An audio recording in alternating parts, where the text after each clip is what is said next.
కేసీఆర్కు సిట్ నోటీసులు ఇవ్వడం అనేది ఆహ్వానించదగ్గ పరిణామం. కేసీఆర్కు తెలియకుండా గత ప్రభుత్వంలో ఏమీ జరగలేదు, ఏమీ జరగదు కూడా. ఇవన్నీ కూడా కేటీఆర్, హరీష్ రావు, కవిత, సంతోష్ రావు, ఇంకా వినోద్ రావు, ఇవన్నీ కూడా ఉత్సవ విగ్రహాలు. ఏమైనా కేసీఆర్ చెబితేనే ఏ పనైనా జరిగింది, ఏ డిపార్ట్మెంట్లో అయినా. ఇంకెందుకు గత ప్రభుత్వంలో పనిచేసిన మంత్రులు కూడా కేవలం కేసీఆర్ ఆదేశానుసారమే పనిచేసిన మాట వాస్తవం. కేసీఆర్ లేకుండా ఫోన్ ట్యాపింగ్ విచారణ అనేది జరగదనేది గతం నుంచి మేము చెబుతున్నది, ఊహించిందే జరిగింది.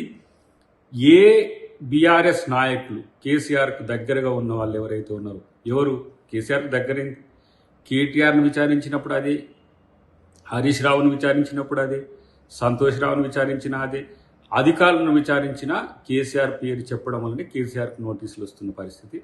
కాబట్టి ఇదేదో మళ్ళీ వాళ్ళు ఏదో కక్ష సాధింపు చర్యలు, రాజకీయంగా కేసీఆర్ని అబాస్పాలు చేయడానికి రేవంత్ రెడ్డి గారు చేస్తున్న కుట్ర, ఇట్లాంటివన్నీ వస్తాయి డెఫినెట్గా. వాళ్ళు ఏంటంటే తప్పించుకోవడానికి, తప్పు చేసి తప్పించుకోవడానికి బీఆర్ఎస్ చేసే ప్రయత్నాలు అన్నీ కూడా ఈ 2 సంవత్సరాల కాలంలో అందరికీ తెలుసు.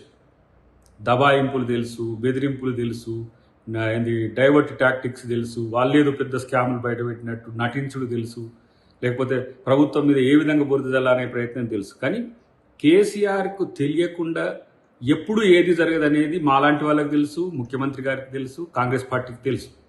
కాబట్టి ఇవాళ కేసీఆర్ నోటీస్ తీసుకున్న తర్వాత వాస్తవాలను చెబితే అది అన్నింటికీ మంచిది. ఎందుకంటే దానివల్ల కొన్ని కుటుంబాలు నాశనమైనవి, కొంతమంది అధికారుల జీవితాలు నాశనమైనవి, కొంతమంది రాజకీయ నాయకుల జీవితాల్లో ఒక అలజడి ఉంది.